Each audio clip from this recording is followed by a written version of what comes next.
하나님의 말씀 보도록 하겠습니다. 하나님의 말씀은 호세아 2장 14절부터 15절까지의 말씀입니다. 호세아 2장 14절부터 15절까지의 말씀 보겠습니다. 호세아 2장 14절부터 15절까지의 말씀을 우리가 같이 읽도록 하겠습니다.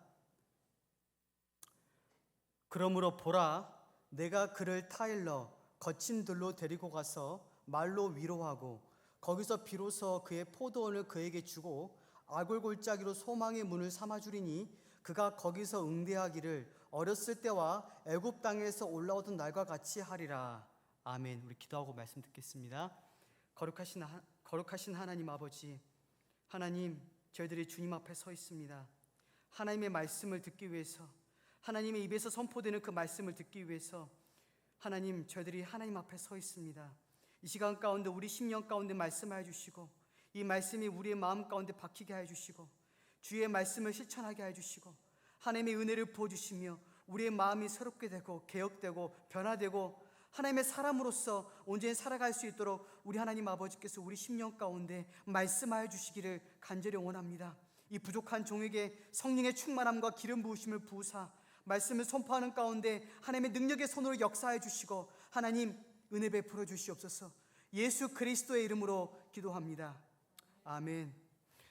우리 지금 낭만하는 영혼의 회복이라는 제목의 말씀을 듣고 있습니다. 오늘은 두 번째 시간입니다. 여러분, 저번 주 말씀 혹시 기억나실지 모르겠지만 삶의 형편이 흔들릴지라도 나빠질지라도 낭망하지 말라는 제목의 제가 말씀을 전했습니다. 여러분, 하나님께서 우리에게 주신 이런 말씀이 있어요. 히브리서 13장 5절에 이런 말씀이 있어요. 내가 결코 너희를 떠나지 아니하고 버리지 않겠다는 약속의 말씀을 주셨어요. 여러분, 이게 어떤 약속의 말씀이냐면 결코 하나님은 우리를 버리지 않아요. 어떤 상황이 있든지 간에 결코 하나님은 우리를 떠나지 않아요. 아무리 우리의 삶이 형편이 흔들리고 망가지고 부서지고 넘어져도 하나님은 결코 우리를 떠나지 않아요. 여러분, 이 약속의 말씀은 구약의 모든 성도에게 주신 말씀이에요. 특별히 맨 처음에 야곱에게 주신 말씀이에요. 그리고 여호수아에게 주신 약속의 말씀이에요. 그리고 솔로몬에게 주신 약속의 말씀이에요. 구약의 성도들은 이 약속의 말씀, 결코 너희를 버리지 않고 너를 떠나지 않겠다는 약속의 말씀은 순례자의 지팡이로 삼은 거예요. 순례자의 지팡이. 그들이 시온성으로 향하는 그 길 가운데 그들은 그 약속의 말씀을 붙들고 시온성으로 향했어요. 천성을 향했어요. 그 약속의 말씀을 붙들 때 그들은 승리한 거예요. 여러분, 제가 말씀드렸지만 하나님께서 성도들의 삶을 자주 흔드세요. 자주 나빠지게 만드세요. 자주 어렵게 만드세요. 제가 누누이 말씀드리지만 우리가 하나님의 말씀을 보게 되면 많은 경우에 자기 백성의 죄 때문에 환난을 보내시고 회초로 징계를 때리시는 거예요. 많은 경우에. 그래서 여러분, 우리가 삶에서 경험하게 되는 많은 불행과 어려움들의 그 원인을 조사해 보면 많은 경우가 바로 우리 죄예요. 우리의 죄 때문에 하나님께서 우리를 심판하시고 징계하시는 경우들이 많이 있어요. 물론 여러분, 하나님께서 우리의 죄 때문에 항상 우리를 징계하시는 거 아니에요. 때때로 우리의 믿음을 시험하시기 위해서 또 우리를 연단을 위해서 우리들에게 그런 환난과 어려움들을 주시는 거예요. 또한 여러분, 또 우리가 죄를 지을 때마다 우리를 징계하시고 심판하시는 게 아니에요. 여러분, 만약 여러분 그렇게 한다면 그 누구도 하나님 앞에 설 수가 없어요. 그렇죠? 그 누구도 하나님 앞에 설 수가 없어요. 여러분, 하나님께서는 즉각적으로 죄에 대해 벌을 벌하시기도 하시지만 많은 경우 오랫동안 인내하세요. 여러분, 구약성경 보시게 되면 하나님께서 이스라엘 백성들을 끊임없이 인내해요. 끊임없이 참아요. 그리고 자신의 종들을 보내요. 선지자들을 보내요. 그래서 그들에게 말해요. 돌이켜라, 돌아오라, 회개하고 돌아오라. 그래야만 산다. 그리고 계속적으로 말씀하시지만 결국에 그들이 주의 말씀을 듣지 않을 때 하나님께서 그들을 징계하시는 거예요. 그때 여러분, 하나님께서는 우리에게 많은 기회를 주세요. 정말 많은 기회를 주시고 정말 우리가 하나님의 말씀을 듣지 않고 정말 죄의 길을 고집할 때 최후의 수단으로 징계의 회초리를 때리시는 거예요. 근데 여러분, 하나님께서 우리에게 행하시는 그 모든 일들은 우리에게 은혜를 주시기 위해서. 여러분 이것을 꼭 기억하세요. 여러분 존 플라벨이 이런 말을 했어요. 하나님께서는 환난의 회초리로 매를 때리심으로 그들의 영혼에 은혜를 끼치신대요. 저기 죄송한데 잠깐 소리가 너무 크거든요. 좀 조용히 좀 해주세요. 죄송한데 조용히 좀 해주세요. 여러분,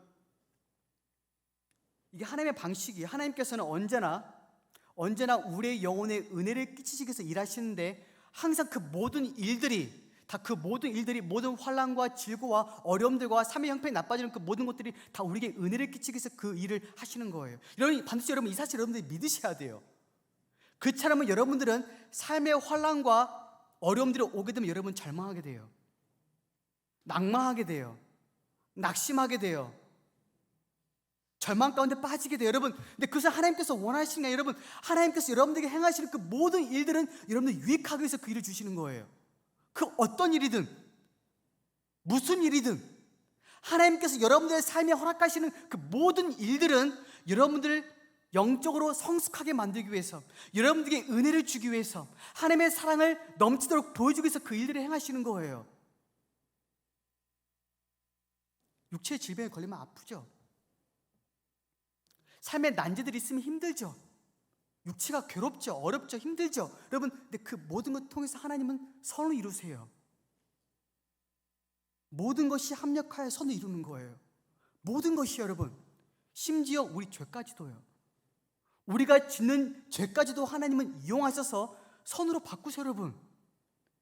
여러분 창세기 50장 20절에 보면 이런 말씀이 있어요. 당신들은 나를 해하려 하였지만 하나님은 그것을 선으로 바꾸사 많은 사람들의 생명을 구원하게 하셨다. 여러분, 요셉은 어렸을 때 애굽에 끌려갔죠. 형들이 인신매매의 죄를 지었어요. 형들이 요셉을 너무 미워해서 요셉을 애굽에 팔았어요. 근데 그것도 하나님의 계획이었어요. 하나님은 그것을 선으로 바꿨어요. 어떻게 해요? 요셉을 애굽의 총리로 세우신 거예요. 그리고 그 요셉이 애굽의 총리가 돼서 아주 오랫동안 애굽의 흉년이 들었을 때, 가나안 전체에 아주 극심한 흉년이 들었을 때, 그때 요셉을 통해서 수많은 백성들을 살린 거예요. 여러분, 이게 하나님이 일하시는 방식이에요. 하나님은 절대 자신의 백성들을 버리지 않아요. 어떤 상황에 있든지 간에 절대 하나님의 손은 떠나지. 여러분, 우리가 죄를 지으면 하나님은 징계하시겠죠.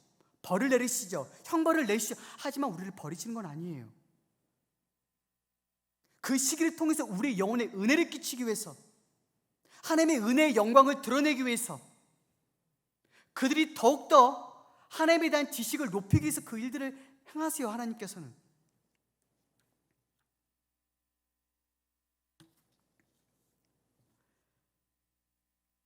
여러분, 다시 말씀드릴게요. 여러분, 제가 저번 주에 말씀드렸지만 여러분들이 절망의 상황 가운데 낙심하는 그 순간에 반드시 여러분의 마음에서 올라오는 것들이 있을 거예요. 여러분의 영혼에서 낙심과 절망과 슬픔과 공고함과 어떤 그런 쓴뿌리들이 여러분 마음속에 올라오기 시작할 거예요. 자, 근데 여러분, 제가 말씀드렸지만 여러분, 저번 주에 말씀드린 시편 42편 5절에서 이런 말씀이 있죠. 내 영혼아, 내가 어찌하여 낭망하면 내 속에서 불안하는가? 너는 하나님께 소망을 두라. 그래야면 그가 나타나 도우신다. 여러분, 지금 다윗은 자기 영혼을 지금 꾸짖고 있는 거예요. 너 왜 낙심하니? 너 왜 낭망하고 있어? 너 왜 슬퍼하고 있어? 너 하나님의 약속의 말씀 잊었니? 여러분의 마음에 고기를 쳐드는 그런 낙심, 절망, 불안도 여러분들이 꾸짖으셔야 돼요. 여러분, 이것이 환난에 대처하는 성도의 첫 번째 자세예요. 여러분, 이것이 제대로 안 돼 있으면 여러분은 절망하게 돼요. 절망의 성에 갇히게 돼요. 의심의 거인에게 붙잡히게 돼요. 자포자기의 순간에 놓이게 돼요. 여러분들이 해야 할 일들은 그 순간에 여러분들의 마음 가운데, 여러분의 영혼 가운데 하나님께서 여러분이 주신 그 소망의 말씀을 상기하는 거예요. 그 약속의 말씀을 붙드는 거예요. 그 약속의 말씀을 여러분의 영혼에 적용하는 거예요.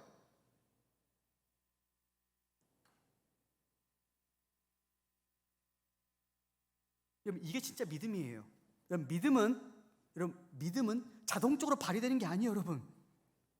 내가 환란에 있으니까 믿음이 자동적으로 발휘되겠죠. 여러분, 그게 믿음이 아니에요. 여러분, 성경에서 말하는 믿음 여러분들이 발동시키는 거예요. 여러분들이 여러분이 처한 상황에 그 믿음을 가지고 적용시키는 거예요. 내가 이런 상황 가운데 있어. 내가 육체의 질병 가운데 있어. 나의 삶의 난제 가운데 있어. 사람과의 어려움 가운데 있어. 그렇다면 내가 이 약속의 말씀을 내 삶에 적용해야지. 여러분, 이게 믿음이에요. 그냥 이악 물고 버티는 여러분 믿음이 아니라, 진짜 믿음은 나의 상황에 약속의 말씀을 적용시키는 거예요. 자, 저는 말씀드렸죠. 원수의 핍박이 있을 때 너를 치려고 저주된 모든 연장이 쓸모없게 된다는 그 약속의 말씀을 적용하는 거예요. 또 육체의 질병 가운데 누워있을 때, 너희들이 침상에 누워있을 때 내가 너를 고치겠다는 그 약속의 말씀을 여러분의 삶에 적용시키는 거예요. 적용하고 붙들고 여러분 신랑이 이게 진짜 믿음이에요, 여러분. 여러분, 이게 믿음이에요. 이악 물고 버티는 게 믿음이 아니에요. 자, 여러분, 오늘 주제는 낭망하는 영혼의 회복. 두 번째 주제는 이거예요. 성도들의 절망을 희망의 기회로 바꾸시는 하나님에 대한 내용이에요.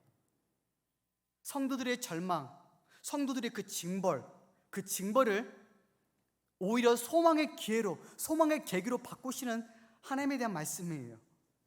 여러분, 매튜 헨리라는 청교도 목회자가 있어요. 17세기 사람이에요. 근데 그 사람이 이런 말을 했어요. 하나님은 하늘의 연금술사다. 연금술사. 여러분, 혹시 연금술 알아요? 연금술?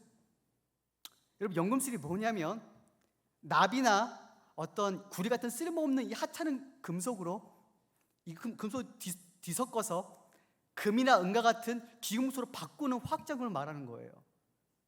그게 바로 연금술이에요.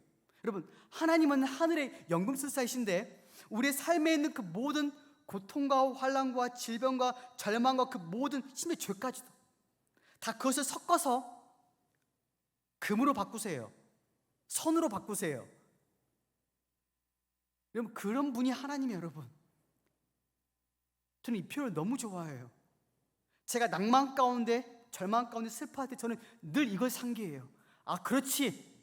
하나님은 하늘의 연금술사야. 비록 고난과 환난이 있지만 이것은 위장되어 있는 거야. 여러분, 고난과 환난 그 속에는 사실 축복이 있어요. 여러분, 이것을 아셔야 돼요, 여러분. 고난과 환난과 그 보자기 안에는 축복이 있어요. 근데 많은 사람들이 그것을 몰라요. 당시에 너무 절망해요. 너무 절망스러워서 그 축복을 생각을 안 해요, 여러분. 언제나 하나님께서 약속하시기를 고난 뒤에는 축복이 있어요. 환난 뒤에는 은혜가 있어요. 절망 뒤에는 소망이 있어요, 여러분. 이것이 하나님의 방식이에요. 여러분, 예수님께서 40일 동안 시험을 당하시죠. 이 시험 후에, 이 고통스러운 이 40일 동안 시험 후에 천사가 와서 수종을 들어요. 언제나 시험 뒤에 축복이 있어요. 고통 뒤에 축복이 있어요. 절망 뒤에 축복이 있어요. 심지어 죄로 인한 것으로 말미암지라도 은혜가 있어요. 하나님의 사랑이 부어져요. 비록 우리는 다 이것을 이해할 수가 없어요. 하나님의 방식 우리는 다 이해할 수가 없어요. 자, 저번에도 말씀드렸지만 우리는 하나님의 방식을 다 알 수가 없어요. 왜? 우리는 똑똑하지 않아요. 우리는 너무 어리석어요. 우리는 미련해요. 우리 그걸 다 알지를 못해요. 우리는 그 모든 것들을 천국에 올라가면 다 보게 될 거예요. 한순간에 하늘로 다 보게 될 거예요. 나의 삶에 대한 그 모든 하나님의 섭리와 그 방식과 그 모든 것들을 다 한꺼번에 보게 될 거예요. 그때 우리는 할렐루야 찬양을 부를 거예요. 하나님은 너무나 위대하다. 하나님은 너무나 은혜로우시다. 어떻게 이걸 선으로 바꾸셨지? 어떻게 이걸 나에게 유익을 주셨지? 어떻게 이것을 통해서 나에게 구원에 기여하신 거지? 여러분, 그때 우리는 하나님을 찬양하고 하나님을 높이게 될 거예요. 그때 우리가 지금은 다 알 수가 없어요. 우리는 지금 하나님의 섭리 앞면만 보고 있는 거예요. 뒷면은 볼 수가 없어요. 뒷면은 하나님만 보고 계세요. 하지만 천국에 올라가게 되면 우리는 뒷면도 보게 될 거예요. 얼마나 아름답게, 얼마나 영광스럽게 하나님께서 내 삶을 주관하시고 다스리시고 내 뒤에서 말씀하셨는지, 내 삶을 인도하셨는지를 그때 우리는 다 알게 될 거예요. 그때 모든 것들을 다 보게 될 거예요.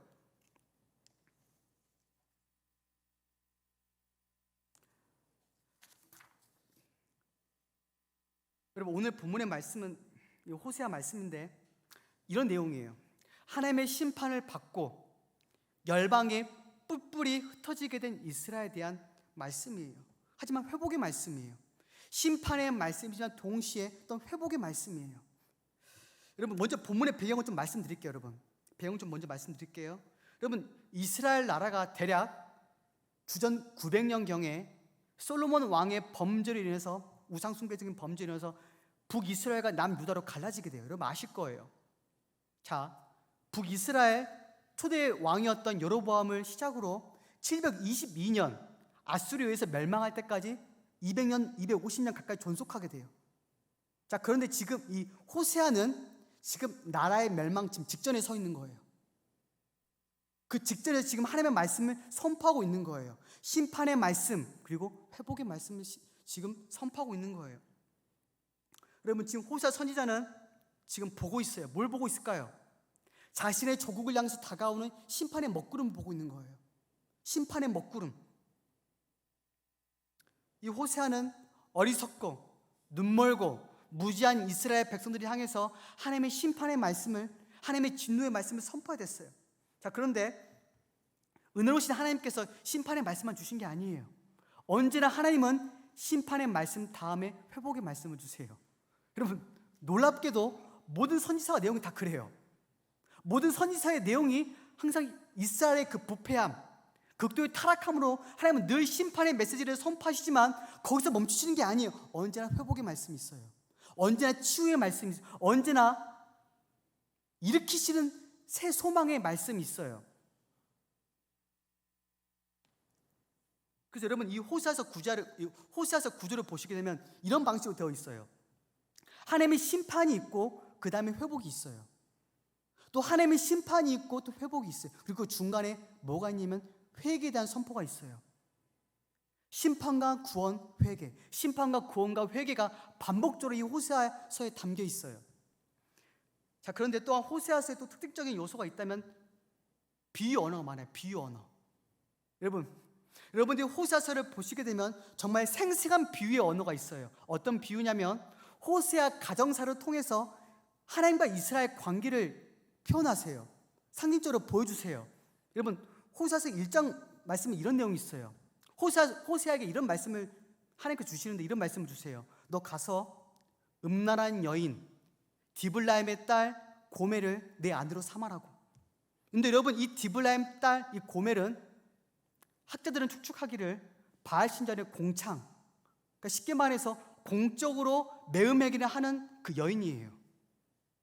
하나님께서 호세아 선지자를 통해서 그 여인, 그 고멜을 아내로 삼으래요. 여러분 이게 의미한 말을 여러분 아세요? 여러분 더 충격적인 게 뭐냐면, 자, 그 이후에 아들 둘과 딸 한 명을 낳아요. 첫째 아들의 이름은 이스라엘이에요. 근데 하나님께서는 그 아들의 이름을 통해서 하나님께서 이스라엘에 대한 그 말씀을 주시는데, 그 이스라엘 이름의 뜻이 뭐냐면, 쉽게 말씀드리면 이스라엘 백성들을 심판하겠다는, 이스라엘 백성들은 나를 떠난 자식이라는 그런 말씀이에요.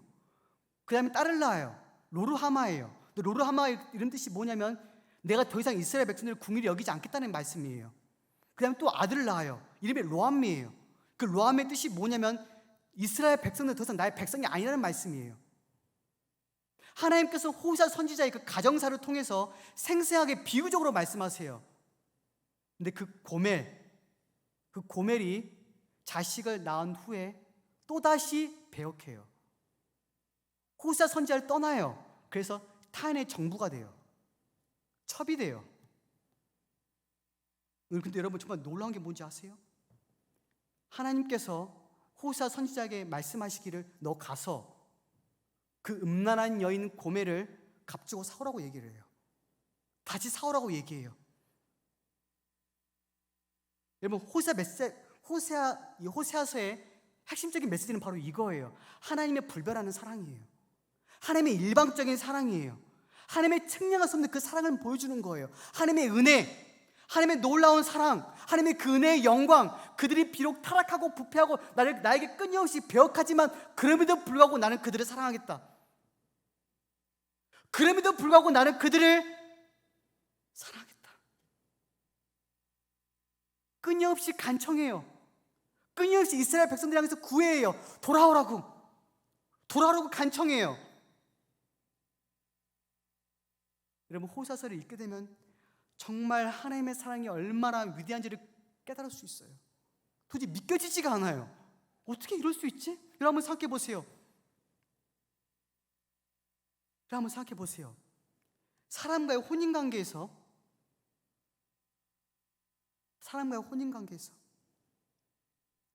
아내가 남편을 배신하고 다른 사람과 같이 한번 산다고 생각해 보세요. 여러분 어때요? 울분이 치밀어 오르죠. 분노가 치밀어 오르죠. 적분하죠. 근데 하나님께서는 그들을 여전히 사랑하시겠다는 거예요. 그럼에도 불구하고 그들을 사랑하겠다는 거예요. 하나님의 일방적인, 측량할 수 없는 놀라운 그 위대한 영광스러운 그 은혜와 사랑을 보여줘요.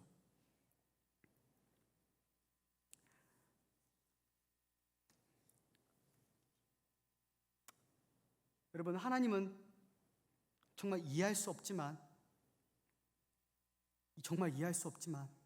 그 절망을 계기로 삼아서 희망을 만드세요. 그 절망적인 상황을 계기로 삼아서 소망을 만들어내세요. 여러분, 그런 분이 하나님이에요. 어떻게든 그들을 사랑할 수 있는 이유를 만들어주신 분이에요. 모든 사람들 다 반대할 거예요. 근데 하나님은 어떻게든 그들을 사랑할 수 있는 이유를 만들어요.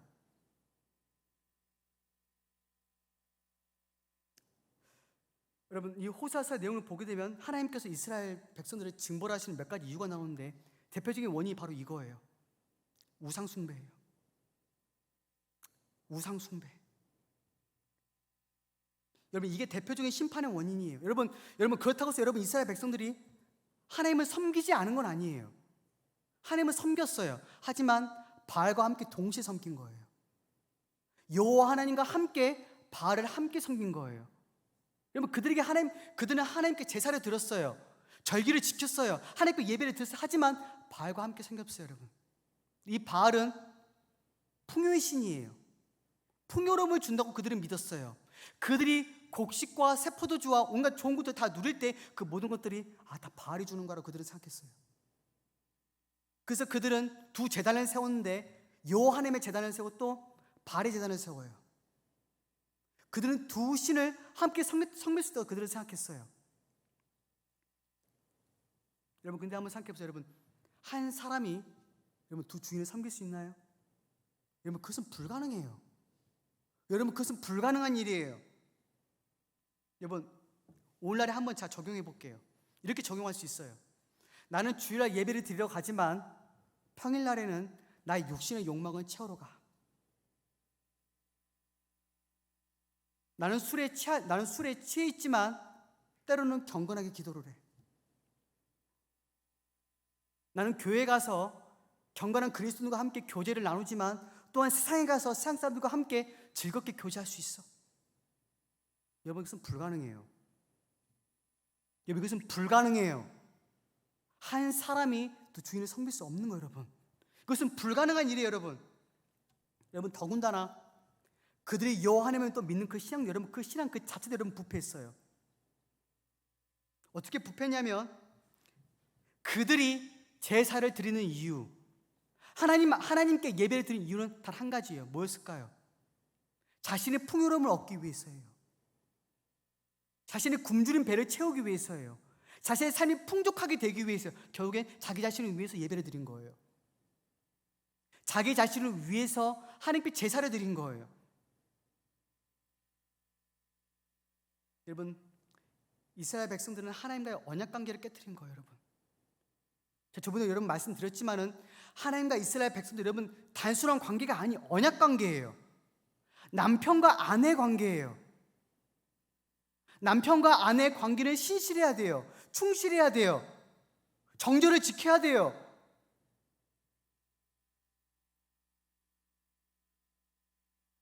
여러분, 하나님께서는 자신의 아내 이스라엘 백성들에게 곡식을 줬어요. 포도주를 줬어요. 양털을 줬어요. 금을 줬어요. 은을 줬어요. 다 줬어요.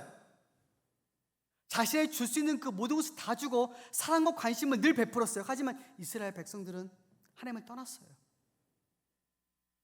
하나님을 배역했어요.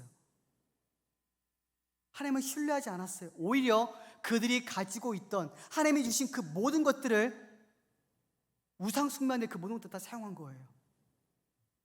곡식과 포도주를 바알에게 예배하는데 그 곡식과 포도주를 사용하는 거예요. 금과 은을 바알의 그 주상을 꾸미는데 그 금과 은을 사용하는 거예요.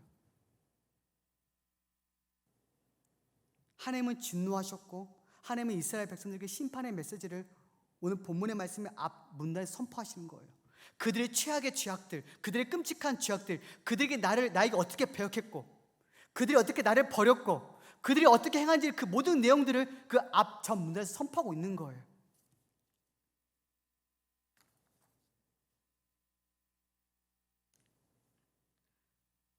근데 여러분, 오늘 우리 이 본문의 말씀에서 하나님께서 곧바로 주시는 말씀이 뭐냐면 14절부터 주는 말씀이 바로 이런 내용이에요. 회복의 말씀이에요. 구원의 말씀이에요. 소망의 말씀이에요. 자, 14절 말씀 한번 보세요. 14절 말씀 제가 읽어볼게요. 그러므로 보라, 내가 그를 타일러 거친 들로 데리고 가서 말로 위로하고. 근데 여러분이 먼저 기억할 사실이 뭐냐면 여러분, 하나님께서 이스라엘 백성들에게 그 심판을 없앤다는 게 아니에요. 그들이 멸망의 심판을 피한다는 게 아니에요. 그들은 비록 멸망의 심판을 받게 될 거예요. 하나님의 진노의 심판 가운데 들어가게 될 거예요. 하지만 그들은 다시 구원받게 될 거예요. 자, 그런데 하나님께서 말씀하시죠. 바로 14절에, 자, 14절의 말씀 바로 상반절에 있는 내용을 보시게 되면 바로 하나님께서 이렇게 말씀하시죠. 그러므로, 자, 그러므로 했어요. 그러므로. 여러분, 이 말씀이 되게 중요한 말씀이에요. 여러분, 왜 중요하냐면 한번 생각해 보세요. 여러분, 그러므로가 여러분 언제 쓰여요? 앞 문단과 뒷 문단이 이어줄 때 그러므로가 사용돼요. 앞의 내용을 바탕으로, 앞의 내용을 근거로 뒷 내용을 연결시켜 줄 때 이 내용이 이 문구가 사용되어지는데 여러분 한번 생각해 보세요.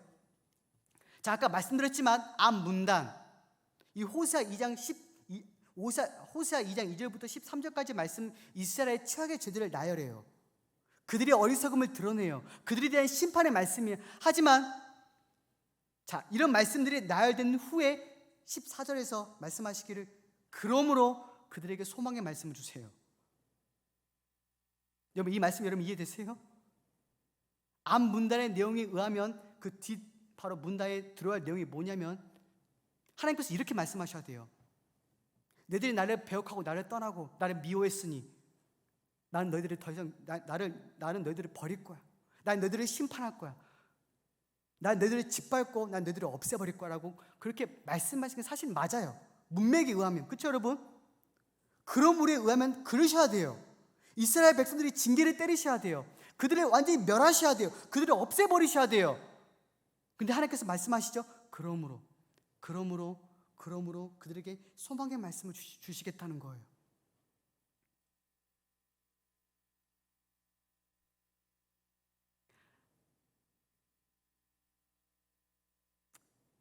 여러분, 이 말씀 정말 위대한 말씀이에요.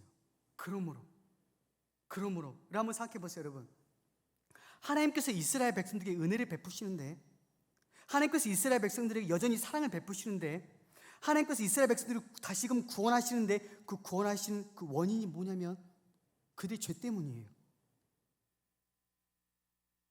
그들의 죄 때문에 하나님께서 이스라엘 백성을 다시 구원하시겠다는 거예요. 그들의 죄 때문에 다시금 그들에게 사랑을 베푸시겠다는 거예요. 그들의 죄 때문에 그들에게 다시 은혜를 베푸시겠다. 여러분, 이건 놀라운 말씀이에요.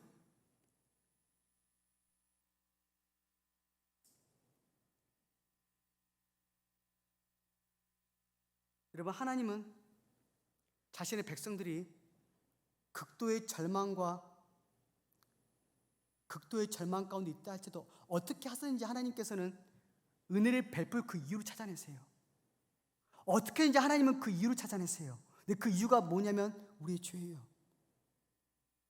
우리의 죄 때문에 우리를 긍휼히 여기시고 우리에게 사랑을 베푸시겠다는 거예요. 우리의 죄 때문에 우리에게 자비를 베푸시겠다는 거예요.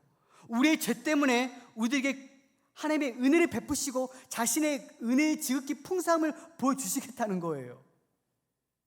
여러분, 이런 분이 하나님이에요.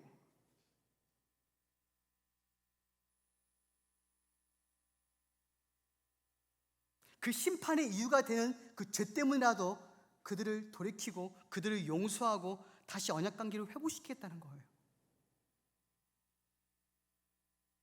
여러분, 사실 우리는 이것을 이해할 수가 없어요. 우리의 작은 두뇌로 우리는 이것을 이해할 수가 없어요. 하지만 하나님이 그렇게 하시겠다는 거예요. 하나님의 측량할 수 없는 그 은혜의 부유함 때문에, 하나님의 은혜의 그 지극히 풍성함 때문에, 하나님의 그 넘치는 사랑 때문에 그렇게 하시겠다는 거예요.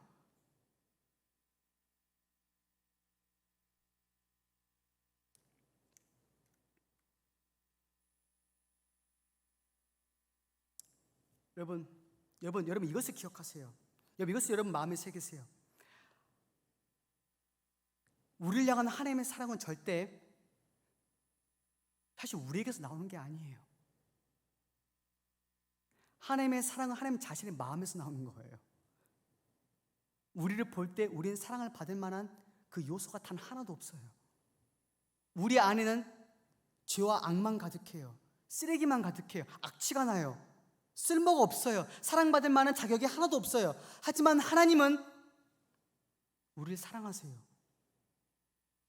그 은혜가 너무 크시기 때문에 우리를 사랑하시는 거예요. 값없는 은혜를 베푸시는 거예요. 우리를 심판하셔야 하지만 그 심판의 이유가 되는 그 죄 때문에라도 우리를 사랑하시겠다는 거예요. 그 반대가 되는 그 이유에서도 하나님께서는 찬성한 이유를 만들어내시는 거예요. 우리를 구원하시는 이유를 만들어내시는 거예요.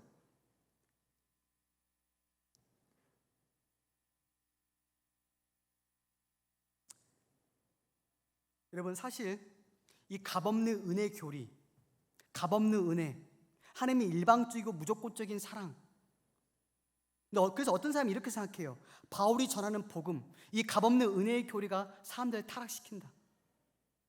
그렇게 주장하는 사람도 있어요. 왜냐하면 그들이 이렇게 말해요. 나의 행실 여부에 따라 하나님의 사랑이 변하지 않고 나의 구원이 취소가 안 되면 내가 죄 가운데 살아도 상관이 없겠네. 그렇게 말하는 사람도 있었어요. 근데 바울은 말해요. 로마서 6장에서 말해요.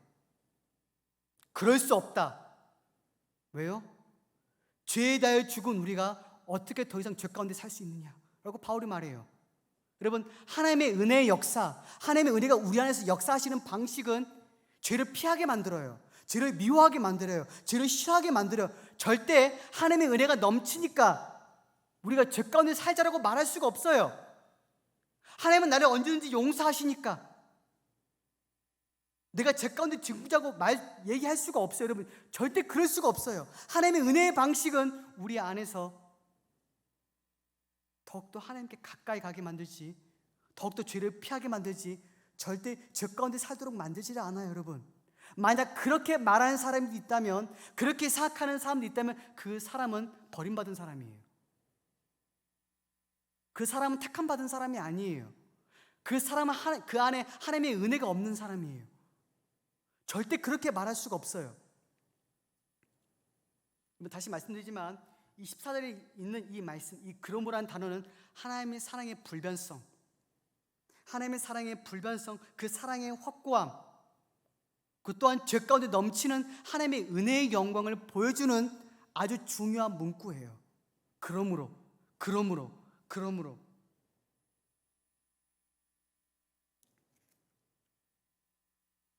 여러분, 하나님께서는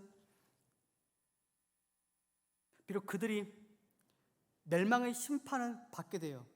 심판은 피할 수가 없지만 하나님께서는 그들의 반역을 제하시고 그들을 다시 고치시고 약속의 땅으로 다시 보내실 거예요.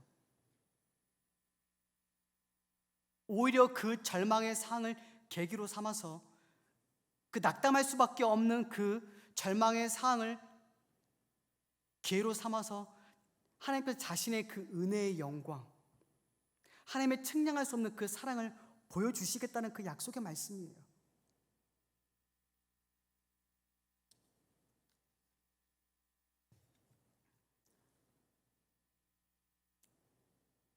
여러분, 이 14절, 15절의 말씀은 하나님께서 자신의 백성을 다루시는 방식을 말하는 거예요. 이 반역한 백성들, 하나님의 길을 떠난 백성들, 죄를 지은 백성들을 하나님께서 어떻게 다루시냐에 대한 그 말씀이 바로 14절, 15절의 말씀이에요. 자, 여러분, 회복의 말씀인데, 자, 여러분, 자, 하나님께서 다시 이 반역한 백성을 회복시키는데, 자, 14절 말씀 보시면, 자, 어떻게 하시겠는지는 말씀이 바로 이 14절에 기록되어 있어요. 자, 이런 말씀이 있죠. 그러므로 보라, 내가 그를 타일러서 거친 들로 데리고 간대요. 거친 들. 여러분 자주 보세요. 여러분, 이 거친 들은 광야예요. 광야. 하나님께서 그 손을 붙잡고 그를 타일러서 그를 광야로 데리고 가시겠대요. 여러분, 광야는 여러분 어디예요? 광야는 거친 곳이에요. 외로운 곳이에요. 고통이 있는 곳이에요. 고독한 곳이에요. 하나님께서는 그 반역한 그 사람, 반역한 하나님의 백성들을 그 광야로 데리고 가시겠다는 거예요. 그 손을 붙잡고. 여러분, 그곳은 하나님의 도우심이 없으면 절대 버틸 수가 없는 곳이에요. 하나님의 전적인 도우심이 없으면 한순간도 견딜 수 없는 곳이 바로 그 광야예요. 그들은 전적으로 그곳에서 하나님만 의지하는 법을 배우게 돼요. 또한 자신의 죄에 대해서 겸허하게 돼요. 겸비하게 돼요. 하나님께서는 그 사람을 낮추실 거예요. 여러분 한번 생각해 보세요. 여러분도 잘 아시지만 출애굽한 이스라엘 백성들이 범죄를 저지르고 40년 동안 광야에 들어가요. 그렇죠? 근데 신명기 8장에 보면 그들이 광야에 들어간 이유가 이렇게 기록되어 있어요. 하나님께서 이스라엘 백성들 광야에 보내신 이유가 뭐냐면 내가 너를 낮추고 너를 시험하사 마침내 복을 주시라 함이라는 말씀이 있어요. 쉽게 말하면 그들의 광야로 보내신 이유는 낮추시고 시험하고 그들에게 복을 주기 위해서예요. 그들은 낮아져야 돼요. 그들은 철저하게 낮아지고 또 낮아져야 돼요. 왜냐하면 그들은 죄를 지었기 때문이에요. 그들은 범죄했기 때문이에요. 그들은 자신의 죄의 심각성을 깨달아야 돼요. 그들은 죄에 대해서 슬퍼해야 돼요. 그들은 괴로워해야 돼요. 그들은 마음의 고통을 겪어야 돼요. 하지만 마침내 그들에게 복을 주기 위해서 그들에게 광야를 끌고 가시는 거예요.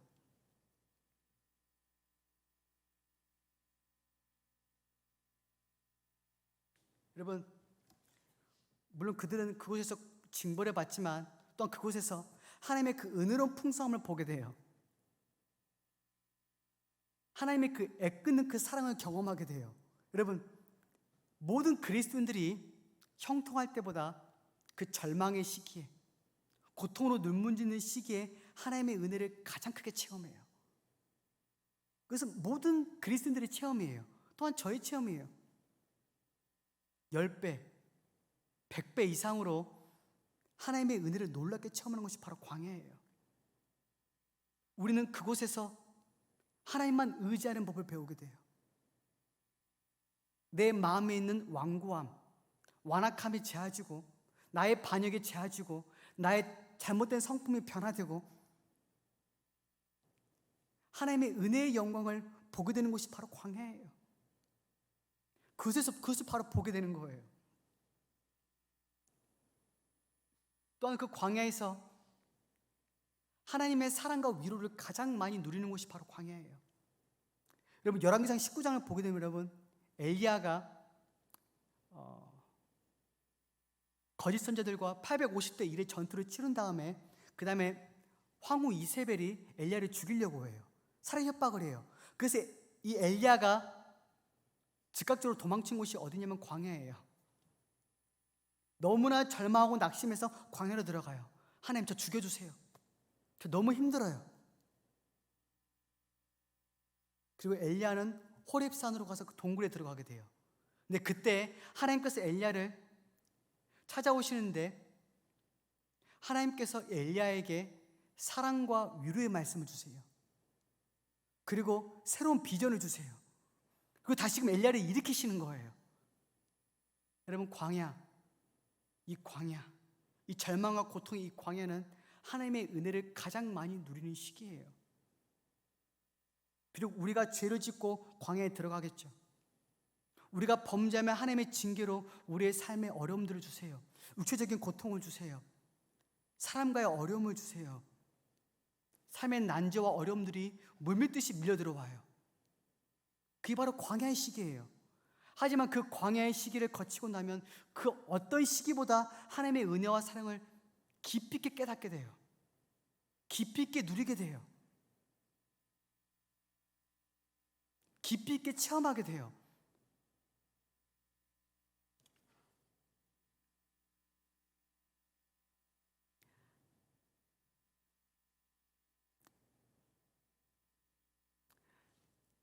여러분, 하나님에 대한 사랑의 지식을 가장 크게 경험할 수 있는 것이 바로 광야예요. 여러분, 이것을 입증하는 이야기가 누가복음 15장에 있어요. 그 탕자의 비유예요. 여러분, 탕자의 비유를 보게 되면 부유한 아버지에게 폐역한 아들이 있어요. 이 폐역한 이 아들은 아버지가 아직 돌아가시지 않았음에도 불구하고 아버지에게 재산을 달라는 그런 말을 해요. 그 재산을 가지고 이웃 나라에 가서 허랑방탕하게 그 재산을 탕진해요.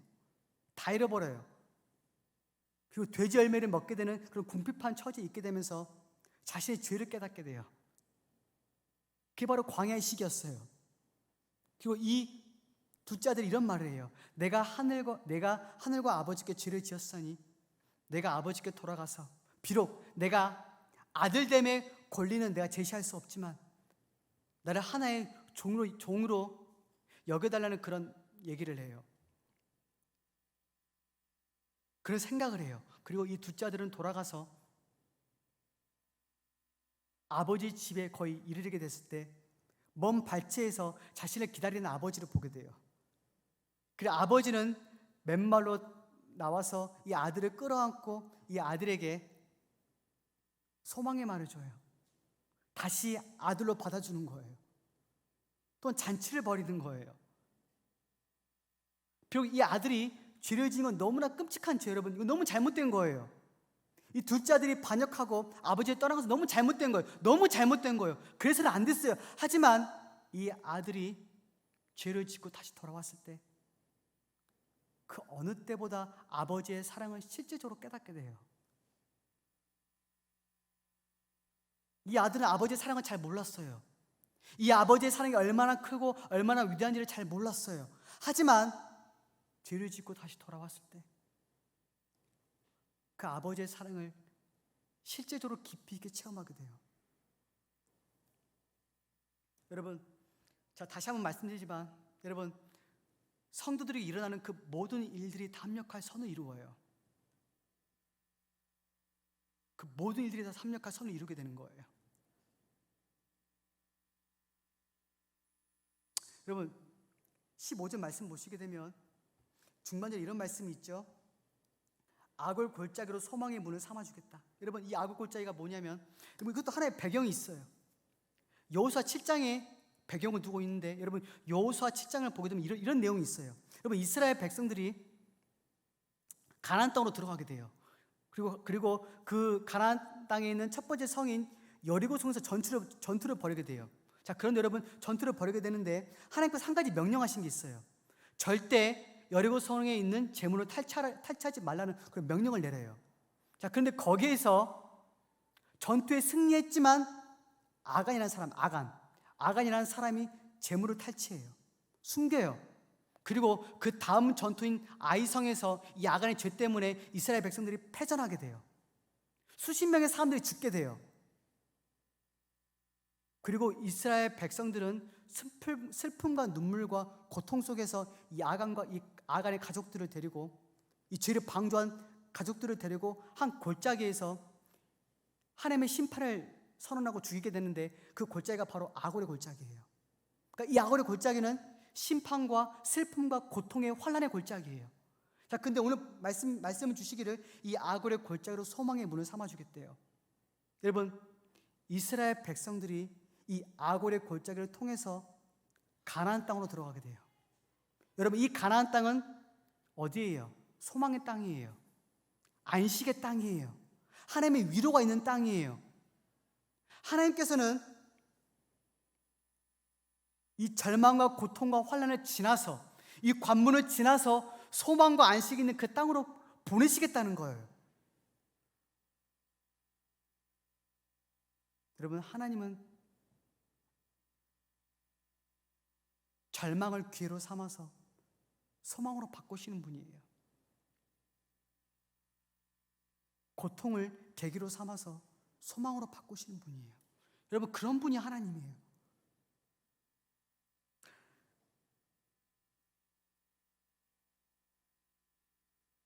여러분, 누구나 광야의 시간이 있어요. 거친 들의 시간이 있어요. 아골의 골짜기에 그 시기가 있어요. 여러분, 누구나 있어요. 누구나 삶에서 오는 환난들이 있어요. 죄 때문에 오는 질병들이 있고 질고가 있고 환난들이 있어요, 여러분. 하지만 여러분, 그 모든 것들이 여러분 있지만은 그 모든 것들에도 불구하고 하나님께서는 합력한 선을 이루시는 거예요. 그런 고통과 환난이 있지만 하나님께서 그 시기를 통해서 절망의 계기로, 절망의 기회로 바꾸시는 거예요.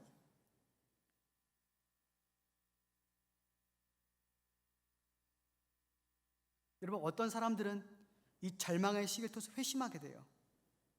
그 대표적인 인물이 누구냐면 야곱이에요. 여러분, 창세기 32장을 보게 되면 여러분, 야곱이 이때 회심하게 돼요.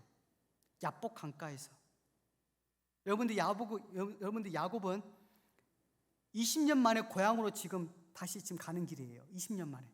다시 지금 이제 고향으로 이제 돌아가는 길이 있는데, 여러분, 사실 야곱은 지금 심적으로 너무 괴로웠어요. 왜냐하면 20년 전에 자신의 형을 속이고 장자의 권리를 탈취했기 때문이에요. 그래서 그때 에서는 야곱을 죽이려고 했어요. 자, 근데 다시 야곱은 다시 고향으로 지금 다시 이제 가는 길이에요. 자, 이제 가는 길이었어요. 자, 이제 야복 강가에서 미리 앞서서 예물과 함께 자신의 종을 보내서 형의 마음을 좀 부드럽게 만들려고 했어요. 하지만 종이 돌아오기를 이 에서가 400명의 군대를 끌고 온대요. 근데 그 소식을 들은 야곱은 지금 너무 두려운 거예요. 너무 고통스러운 거예요. 너무 지금 절망의 시기를 보내는 거예요.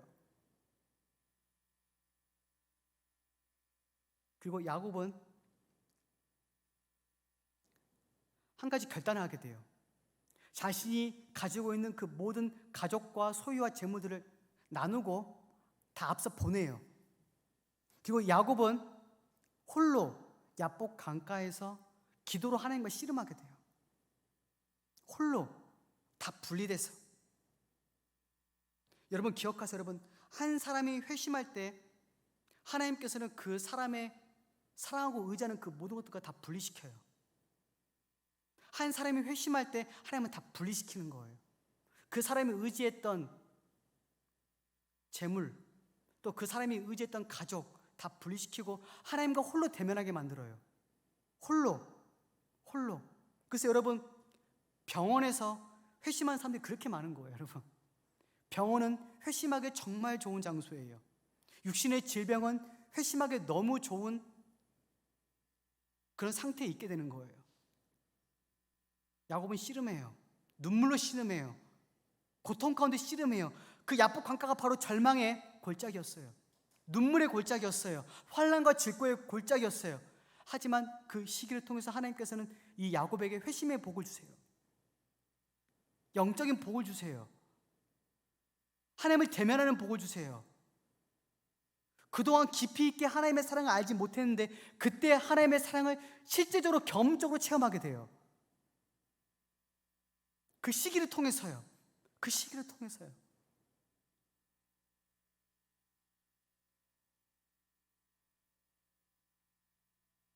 여러분, 야곱에게 이 야복 강가는 그의 인생에서 가장 하나님의 사랑과 위로를 가장 많이 누린 장소, 바로 그 장소예요. 다른 사람들이 보기에는 그 야복 강가가 절망의 장소예요. 형에게 죽임을 당할지 모른다는 그 고통과 슬픔과 눈물의 장소였어요. 근데 야곱은 그곳에서 그동안의 하나님과의 잘못된 관계, 하나님을 하나의 거래처로 생각해서 자기에게 복을 주는 존재로 생각했었어요. 야곱은 그곳에서 자신의 죄를 깨달아요. 어리석음을 깨달아요. 그리고 에서와 먼저 화해하기 앞서서 하나님과 화해해요. 그리고 그곳에서 회심하게 돼요. 여러분, 이게 바로 하나님의 방식이에요. 하나님은 언제나 무엇인가 위대한 일을 행하실 때, 어떠한 일을 행하실 때, 놀라운 일을 행하실 때 항상 절망의 시기를 거치게 하세요. 절망과 고통의 시기를 거치게 하세요. 여러분, 근데 그 시기가 지난 후에 언제나 놀라운 영적인 축복이 있어요. 영적인 번영이 있어요. 여러분, 이게 하나님의 방식이에요. 아마 여러분들의 삶에 어떤 분들은 거친 들에 악월의 골짜기에 있는 분들이 있을 거예요, 지금. 근데 여러분, 너무 절망하지 마세요. 너무 상심하지 마세요. 여러분, 물론 여러분들은 회개해야 되고 돌이켜야 되고 나의 삶을 되돌아보고 겸비해져야 돼요. 여러분, 그게 바로 광야의 시기. 하지만 여러분, 절망에 사로잡혀서는 안 돼요. 절망의 심연에 빠져서 고통 가운데 그 시기를 보내서는 안 돼요, 여러분. 여러분, 마귀가 가장 좋아하는 게 절망이에요. 여러분들이 절망 가운데 상심해서 도저히 빠져나오지 못할 그 상태에 있으면 마귀는 그때 가장 행복하고 마귀는 가장 그때 기뻐해요. 왜요? 마귀는 절망의 영이에요. 아무런 소망이 없는 영이에요. 그들에게는 영원한 멸망의 심판이 예비된 영이에요. 그래서 그들이 절망 가운데 성도들을 보게 되면 그들은 낄낄 웃어요. 아, 너희들도 나와 같이 절망의 상태에 있구나. 너희들 나와 같이 절망의 영의 그런 상태에 있구나라고 웃어요. 비웃어요. 여러분, 기억하세요. 여러분, 비록 겸허의 지대, 겸비의 지대, 경건하게 슬퍼하되 대신 절망하지 마라. 이게 오늘 말씀의 결론이에요. 물론 죄를 지으면 슬퍼해야 돼요. 그래서 죄는 여러분 하나님의 사랑의 배역이에요. 너무나 잘못된 거예요. 하나님의 마음에 빗으로 꽂는 거예요. 하나님의 마음을 상심하게 만드는 거예요. 하나님은 너무나 슬프게 만드는. 하지만 여러분, 그렇지만 너무나 슬프게 만드는 것이지만 하나님은 오히려 그것을 통해서 또한 선을 만들어내요. 그 시기를 통해서 하나님은 자신의 은혜의 영광을 드러내요. 또한 우리는 하나님의 사랑과 위로를 가장 깊이 실제적으로 많이 누리게 돼요. 이게 하나님의 방식이에요. 모든 것이 합력과 선을 이루는 하나님의 방식이, 여러분, 이게 바로 우리가 섬기는 하나님이에요. 그래서 성도들은 절망할 이유가 단 한 가지도 없어요. 여러분, 단 한 가지도 없어요. 비록 겸비하고 겸허하고 슬퍼하되 절망하지는 말자. 의심의 성에 갇히지 말자.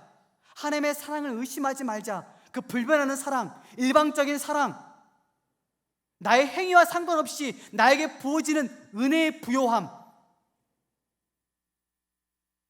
은혜의 부요함. 그런 분이 하나님이에요. 여러분, 기억하세요.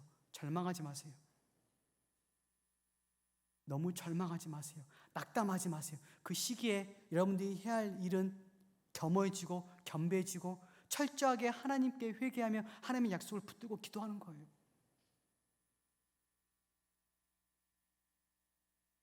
여러분, 하나님을 신뢰하세요. 여러분, 하나님을 신뢰하세요. 전적으로 하나님을 신뢰하세요. 여러분, 하나님은 여러분들을 사랑하세요. 자신의 아들을 주신 만큼 여러분들을 사랑하신 분이에요. 여러분, 우리가 하나님의 은혜의 대상이 되고 우리가 하나님의 사랑을 풍성하게 누릴 수 있는 그 이유는 어디에 있냐면 바로 그리스도의 희생이에요. 여러분들 대신해서 십자가에 못 박히신 바로 그리스도가 하나님이 여러분들에게 은혜를 베풀 수 있는 그 길을 여신 거예요. 그리스도께서 여러분을 대신해서 하나님의 심판을 받으시고 징벌을 받으시고 여러분들이 그 은혜와 사랑을 누리게 된 거예요.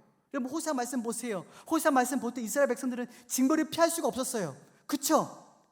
그들이 징벌을 받았어요.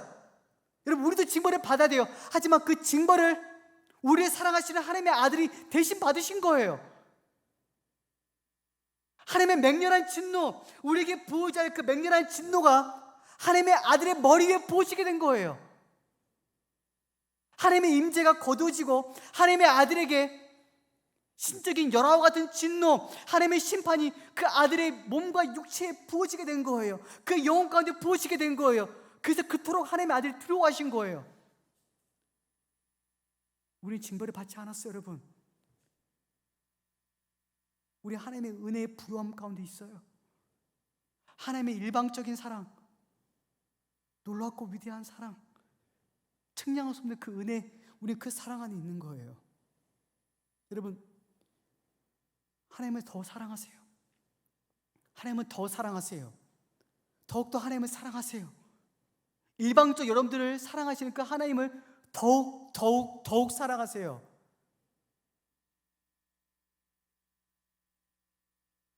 더욱 사랑하세요, 여러분.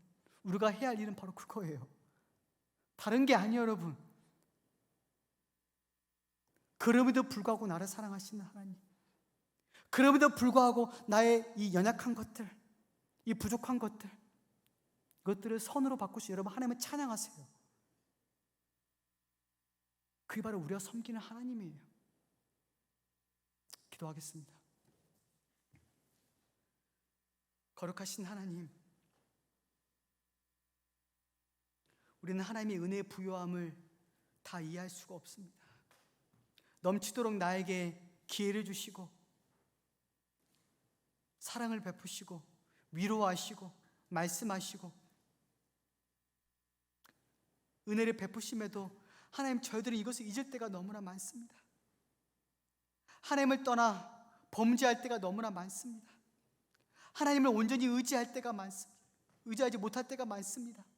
하나님, 저희들을 불쌍히 여기시고 하나님의 일방적인 사랑 앞에, 하나님의 은혜로우신 그 사랑 앞에 더욱더 주님을 위해서 참되게 헌신할 수 있도록 도우시고 더욱더 마음을 다해 뜻을 다해 힘을 다해 하나님을 사랑할 수 있도록 하나님 도와주시옵소서. 하나님 감사합니다. 영원토록 우리들에게 은혜를 베푸시는 하나님을 찬양합니다. 예수 그리스도의 이름으로 기도합니다. 아멘.